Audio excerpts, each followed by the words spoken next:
오늘 또 하나님의 주시는 은혜가 우리 가운데 있기를 주의 이름으로 축복합니다. 오늘부터 3개월, 한 4개월 정도 하나님을 가까이 하라 하는 총 주제를 가지고 하나님이 어떤 분이신지를 살펴보는 그런 시간을 가지려고 합니다. 지금까지 제가 설교한 설교의 내용은 하나님의 뜻이 무엇인지, 그리고 하나님의 뜻을 받들어서 우리가 세상 속에서 어떻게 살아가야 할 것인지 초점을 맞춰서 설교를 했는데, 우리가 그런 하나님의 뜻을 잘 받들어 세상 속에서 하나님의 뜻을 드러내는 삶을 살려고 하면 정말 우리가 하나님에 대해서 잘 알아야 합니다. 하나님이 어떤 분이신지 바르게 알아야만 우리가 하나님의 뜻 안에서 하나님의 원하시는 삶을 살아갈 수 있게 되는 것입니다. 지금 우리 인류에게 주어진 고난이 코로나19 아닙니까? 2년이 넘도록, 그리고 2년이 가까우도록, 그리고 언제 이것이 끝날는지 모르는 상황 속에 정말 우리가 지치고 힘들어 있습니다. 이런 상황 속에서 어떤 말씀을 전해야만 우리 성도들이 힘이 되고 또 은혜가 될까, 그리고 세상을 살아갈 수 있는 힘을 얻을 수 있을까 많이 고민했습니다. 우리의 모든 문제의 해답, 그리고 그 문제를 해결하는 해결책이 하나님께 있으니까 그 하나님을 우리가 제대로 알고 그 하나님에 대한 믿음의 확신을 가지고 살아간다면 우리가 세상을 이길 수 있을 뿐만 아니라 우리의 삶이 정말 축복된 삶을 살 수 있게 될 줄 믿습니다. 그래서 하나님을 가까이 하라 하는 총 주제를 가지고 하나님이 어떤 분이신지 우리 마음에 새기고, 그리고 그 하나님과 평생도록 함께 가까이 지내는 그런 믿음의 성도들이 될 수 있기를 소망합니다. 자, 오늘 첫 시간에 하나님을 가까이 하는 것은 무엇인지를 살펴보려고 합니다. 오늘 읽은 본문을 다시 한번 보십시오. 8절을 보면 하나님을 가까이 하라, 그리하면 너희를 뭐 하시리라? 가까이 하신다. 그래서요, 하나님을 가까이 한다는 것은 하나님을 친밀하게 사귀고, 그리고 그 모든 것을 편안하게 하나님과 나눌 수 있는 그런 관계를 맺어가는 것을 말씀을 하고 있는 것입니다. 그것이 바로 하나님을 가까이 하는 것입니다. 우리가 전능하신 하나님과 친밀하면 우리의 삶이 얼마나 행복하고 또 얼마나 강력한 힘을 가지고 살아갈 수 있겠습니까? 하지만 우리가 하나님과 친밀한 관계가 그냥 저절로 만들어지는 것은 결코 아닙니다. 그래서 우리가 하나님과 친밀하려면 어떻게 해야 되는지 말씀을 통해서 살펴볼 텐데, 여러분, 친밀감이라는 단어를 많이 들었을 거예요. 친밀하다, 친밀감. 이게 무슨 의미일까요? 여러분, 친밀감이란 두 개의 심장이 하나가 되는 것, 이게 친밀감입니다. 혹은 아주 편안하게 가까이서 모든 것을 숨김없이 서로 주고받는 관계, 그 관계를 친밀한 관계라 그렇게 말씀을 하고 있는 것입니다. 다른 말로 하면 하나님의 심장, 하나님의 심장과 나의 심장이 하나가 되는 것, 이게 하나님과 내가 가까워지는 거예요. 오늘 이렇게 하나님과의 관계가 하나가 되어서 가까이 느껴지면 그 삶에 얼마나 행복감을 느끼고 또 힘있게 세상을 살아갈 수 있겠습니까? 학자들은 친밀감을 형성하는데 네 가지 요소가 있다고 합니다. 한번 띄워주실래요? 방송실에서 친밀감을 형성하는 네 가지 요소예요. 준비가 안 됐나요? 첫 번째는 뭔가 하면 신뢰입니다. 신뢰. 두 번째는 인정과 존중이에요. 세 번째는 심리적 편안함. 네 번째는 헌신. 이것이 사람과 사람 사이에, 하나님과 우리 사이에 친밀감을 형성하게 만들어준다는 거예요. 첫 번째는 뭐라고요? 신뢰. 여러분, 하나님은 우리를 신뢰하십니다. 하나님은 완전하시고 전능하신 분이십니다. 그리고 죄를 뭐예요? 싫어하시는 거예요. 그렇게 죄를 싫어하시는 하나님이시지만 죄인인 우리를 믿어주시고 우리를 신뢰한다는 것은 말이 되지 않는 것 아니겠어요? 그런데 하나님은 우리의 죄를 뭐 하세요? 용서하세요. 우리의 죄를 용서하시고 우리를 사랑하시고 그리고 우리를 믿어주는 거예요. 신뢰하는 거예요. 이런 하나님의 사랑을 우리가 느끼면 감동되지. 감사가 절로 나오게 되죠.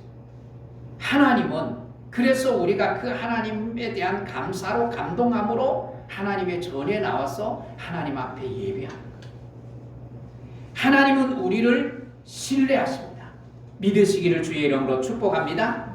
두 번째는 하나님은 우리를 인정하시고 존중하십니다.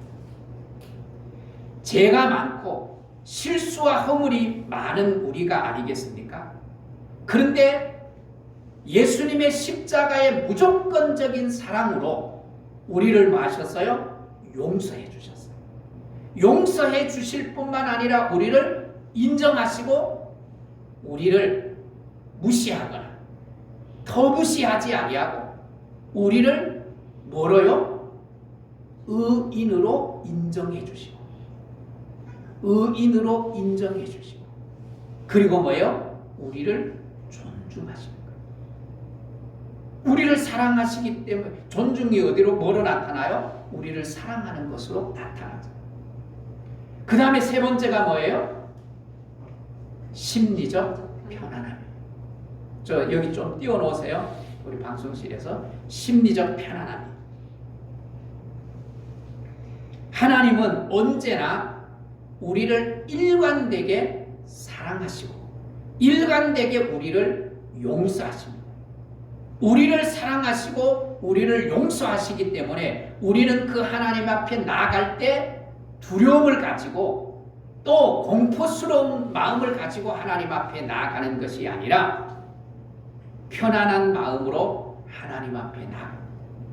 여전히 내가 하나님 앞에 죄 용서함을 받아 의인으로 살아가지만 연약한 죄성을 가진 내가 죄를 지어요, 안 지어요?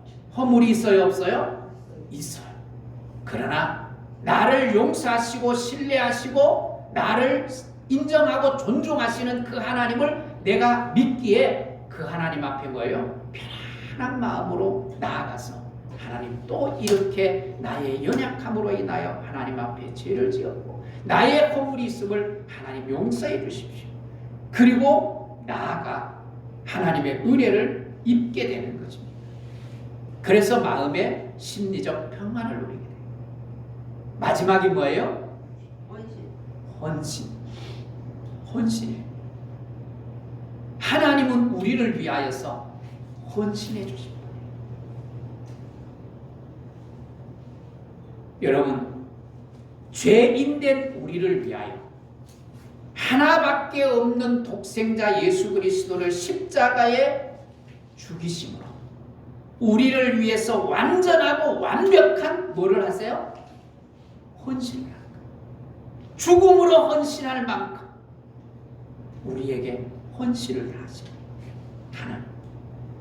이런 하나님을 우리가 신뢰하고 존중하고 믿고 그리고 편안하게 해주시는 그 하나님을 우리가 하나님 앞에 나아갈 때 우리 마음속에 그 깊은 하나님의 친밀감을 우리가 믿게 되고 그것을 우리가 그 친밀함을 경험하게 될 때 우리에게 정말 행복감을 갖게 되고 정말 하나님의 놀라운 은혜를 입게 되는 것입니다.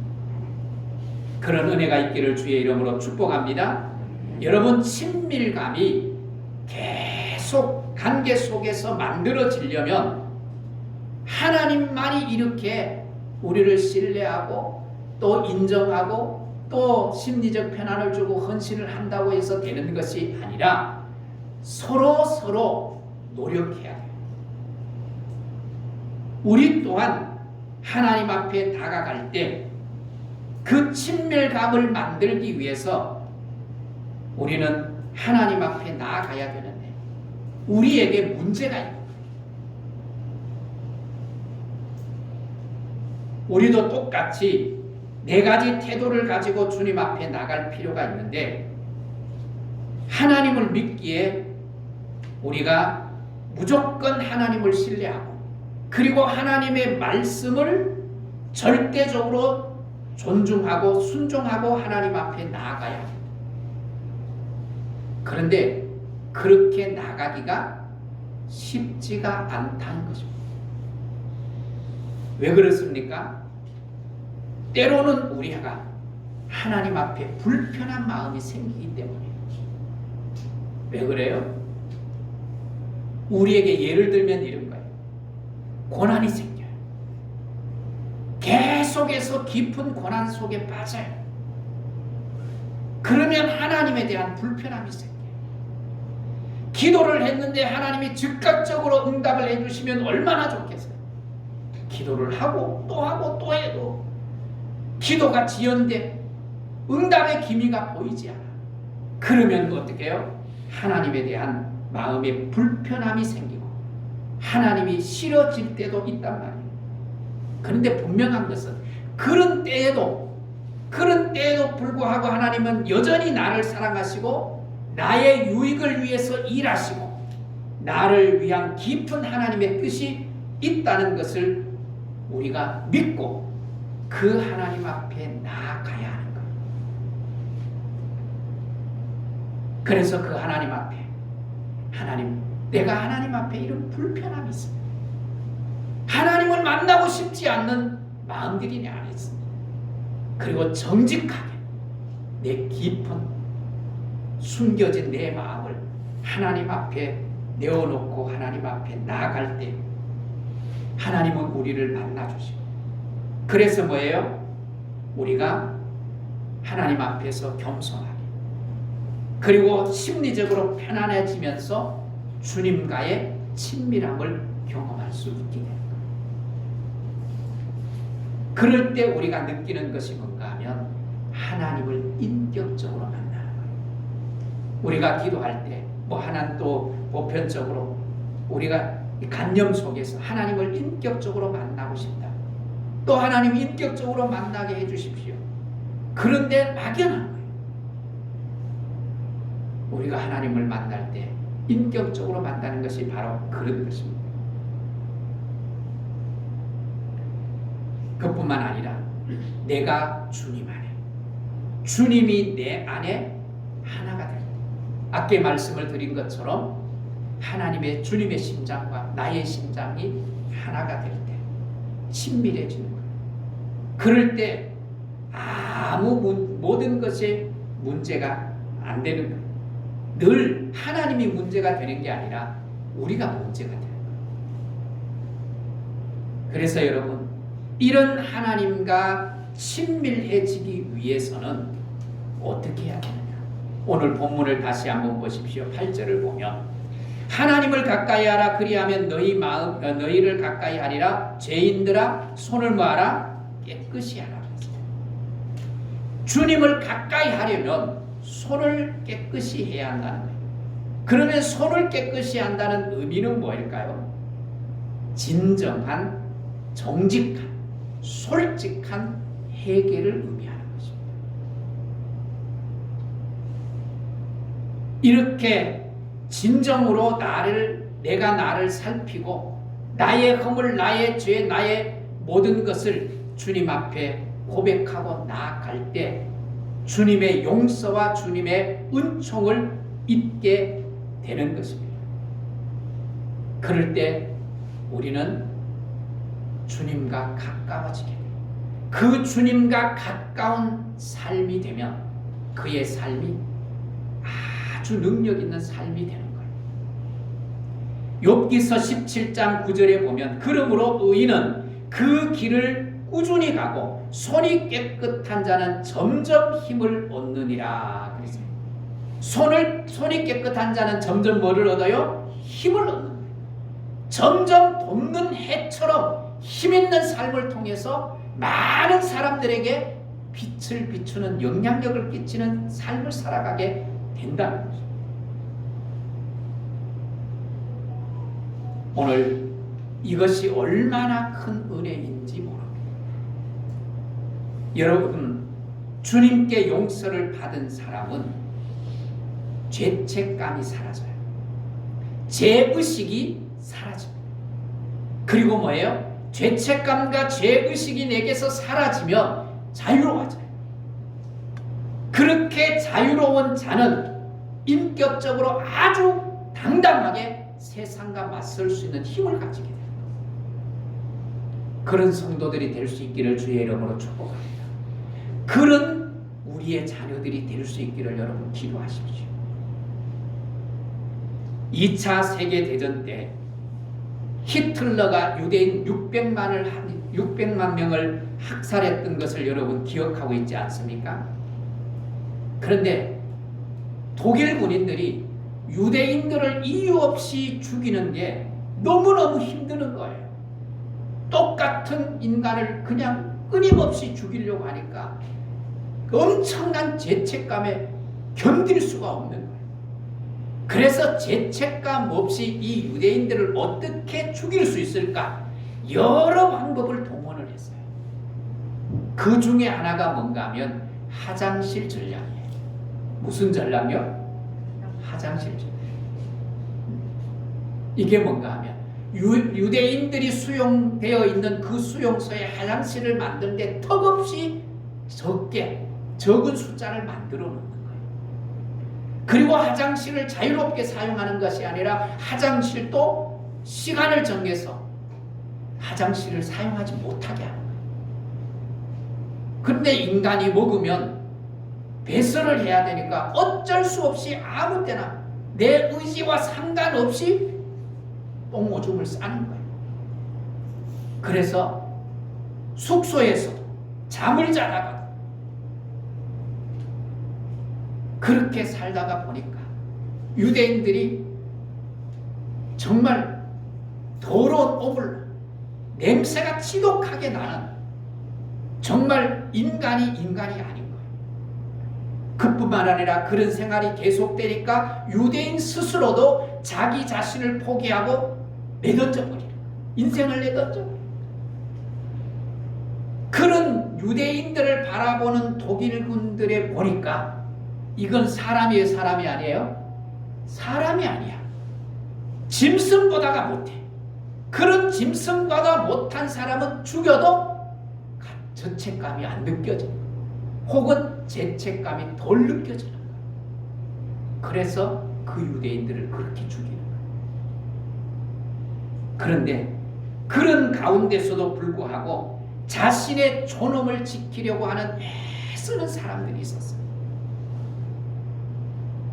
특별히 유대인 수용소에서 매일 유대인들에게 커피 한 잔을 나눠줬대요.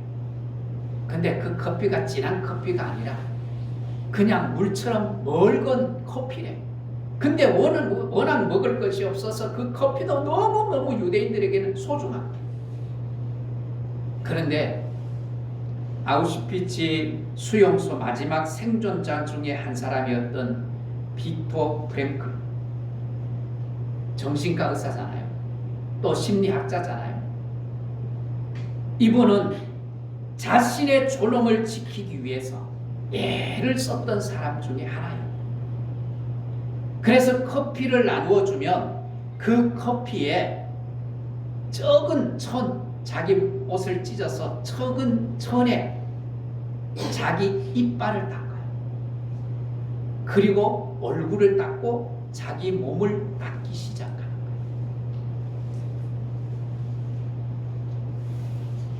자기 몸이 비록 냄새나는 오물이 많은 그런 곳에 내던져졌다 할지라도 자신의 마음, 자신의 영혼을 고결함을 추구하면서 자신을 내던지지 아니하고 자신을 지키려고 애를 쓴 거예요. 여러분, 우리가 죄를 짓고 우리가 그 죄 속에 사는 것은 유대인들이 자기를 내던져 버리는 것처럼 오둔동 속에 내던지는 것 같이 똑같은 거예요. 그뿐만 아니라 사단은 끊임없이 우리에게 속삭이잖아요. 돈, 권력, 쾌락에 노출되도록 우리를 끊임없이 유혹합니다. 그래서 욕망의 노예가 되게 만들어 오물 가운데 살아가도록 자신을 내던져 버리게 만듭니다. 그러면서 사단은 우리에게 속삭이지 않습니까? 너는 그렇게 더러운 존재야. 너는 그렇게 존귀한 자로 취급받을 수 없는, 하나님 앞에 인정받을 수 없는 존재야. 그러면서 우리를 정죄하면서 끊임없이 우리를 포기하고 내던지도록 유도를 하는 거예요. 이런 사단의 정죄에도 불구하고 우리가 하나님의 자녀로서 존엄을 지키면서 당당하게 살아갈 수 있는 비결이 뭘까요?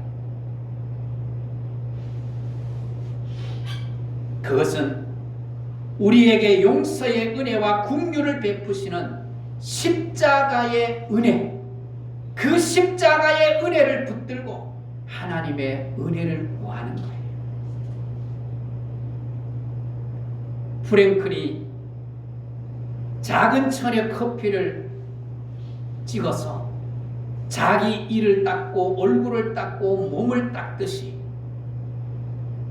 여러분, 용서라고 하는 천에 예수 그리스도의 피, 예수 그리스도의 보혈, 그 보혈로 말미암아 나의 영혼, 나의 마음을 씻어야 하는 거예요.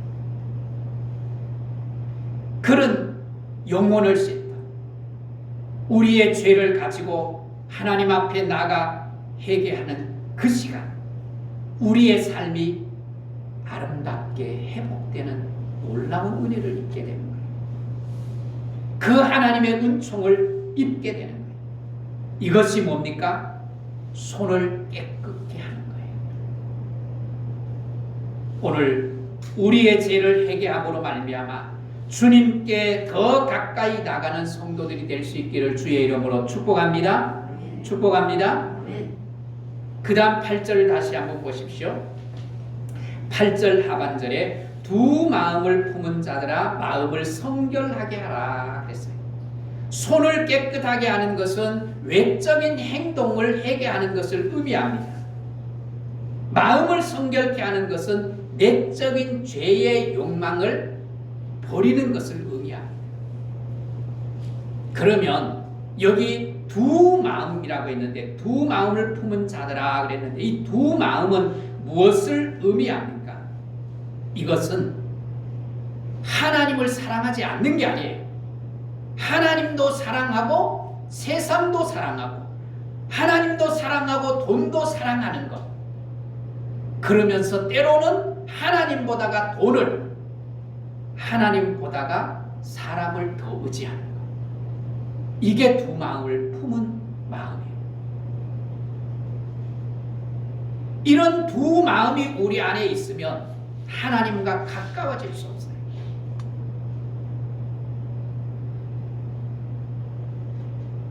이런 두 마음이, 우리의 마음이 두 개로 세 개로 자꾸 갈라지면 인생이 힘들어져요. 마음이 갈라져 있으면 자기가 자기 마음을 몰라요. 제가 1393에 상담하면서 어제도 상담을 하고 왔는데 얘기를 쭉 하면서 제가 그분의 마음을 만나면 자기가 깜짝 놀라요. 굉장히 혼란스럽게 살아가겠네요. 그랬더니 왜 그러냐? 제가 얘기를 해드렸더니 어떻게 내 마음을 그렇게 잘 아세요? 마음이 갈라져 있으면요, 자기 마음을 자기가 몰라요.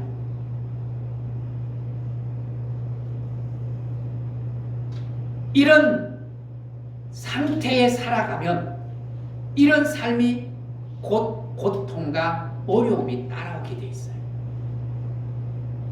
한마디로 말하면 인간의 욕망이 자신을 지배하게 되는 것입니다. 사람은 이 사람의 궁극적인 욕망이 뭔지 아십니까? 그 궁극적인 욕망은 내 마음대로 살고 싶다. 한번 따라 하십시다. 내 마음대로 살고 싶다. 내 마음대로 살고 싶다. 얼마나 우리 인생이요 자기 마음대로 살고 싶은지 여러분이 여러분 자신을 봐도 알 거예요. 특별히 자녀들을 한번 보세요. 한번 하지 말라고 하면 안 돼, 할 거야. 예? 얘기하지 마. 엄마 보고 뭐예요? 제발 잔소리 좀 하지 마세요. 그 말이 뭐예요? 내 맘대로 살고 싶어요. 그러니까 이 욕망에는요 두 가지 마음, 두 가지 욕망이 있어요. 하나는 소유 욕망이에요. 소유 욕망. 하나는 통제 욕망. 내가 원하는 것은 다 가지고 싶은 마음이 우리 인간의 마음이에요. 또 하나는 뭐예요? 내 마음대로 다 하고 싶은 마음이 또 하나의 마음이에요. 다 가지고 싶고 내 뜻대로 다 하고 싶고. 그래서 뭐예요? 우리가 아무리 노력해도 우리가 내가 가지고 싶은 것을 다 가질 수 있어요? 없어요? 가질 수 없어요. 아무리 통제하고 싶어도 내가 통제하고 싶은 대로 세상을 다 통제할 수 없어요. 한마디로 말하면 내 뜻대로 내가 원하는 대로 되는 것은 세상에 하나도 없다는 거예요. 그러니까 어떻게 해요? 내가 하고 싶은 게 너무 많고 내가 가지고 싶은 게 너무 많은데 그게 안 되니까 늘 속상한 거예요. 늘 아쉬운 거예요. 늘 마음이 채워지지 않으니까 허전한 거예요. 그러니까 어떻게 해요? 그걸 가지려고 다 집착하고 또 집착하는 거예요. 그래서 고통과 아픔이 악순환이 계속되는 거예요. 인생의 고난이 바로 여기서 시작이 됩니다. 그러므로 여러분 내가 내 마음대로 하고 싶은 이 소유욕이 있고 또 내 뜻대로 통제할 수 있지만 내가 내 마음대로 할 수 없다는 나를 인식하고 그리고 뭐예요? 하나님의 은혜를 입는 거예요. 내가 다 가지고 싶어. 내 마음대로 다 하고 싶은데 하나님 나는 이제 할 수 없다는 것을 알아요. 하나님의 은혜를 잊지 않으면 더 이상 내 인생에는 소망이 없어요. 고난이 끊일 수가 없어요. 나를 붙잡아 주십시오. 그리고 하나님의 은혜 앞으로 나아가야 합니다. 여러분 보십시오. 내 마음대로 아내가 됩니까? 남편이 돼요? 내 마음대로 내 자식들이 돼요? 인간관계가 내 마음대로 됩니까? 안 되잖아요. 내 마음대로 가지고 싶은 부동산, 내 마음대로 가지고 내 마음대로 성장시키고 싶은 회사, 돈, 질병, 가난, 고난, 이 모든 것 내 마음대로 처리할 수 있나요? 이거 처리할 수 있다면 왜 우리가 코로나 속에 이렇게 어려움을 겪습니까? 그게 안 되기 때문에 하나님 앞에 내어놓고 엎드리고 맡기는 그 순간 내가 주님과 나의 마음이 하나가 돼요. 이때 우리의 마음이 성결해지는 거예요. 오늘 여러분의 마음이 성결해지기를 주의 이름으로 축복합니다. 마음이 성결해요. 마음이 하나가 되면 삶의 목표가 분명해지는 거예요. 아하, 이게 옳은 일이구나, 이게 바른 길이구나, 이 길을 가면 이기겠구나, 승리하겠구나, 길이 딱 보이게 돼요. 그렇게 될 때 어떻게 해요? 내 삶이 회복이 됩니다. 그때부터 하나님의 은혜와 형통함은 상상할 수 없는 축복으로 우리에게 부어지기 시작합니다. 그런 은혜가 있기를 주의 이름으로 축복합니다. 축복합니다. 이 좋은 하나님을 객관적으로 아는 것이 얼마나 중요한지 모릅니다.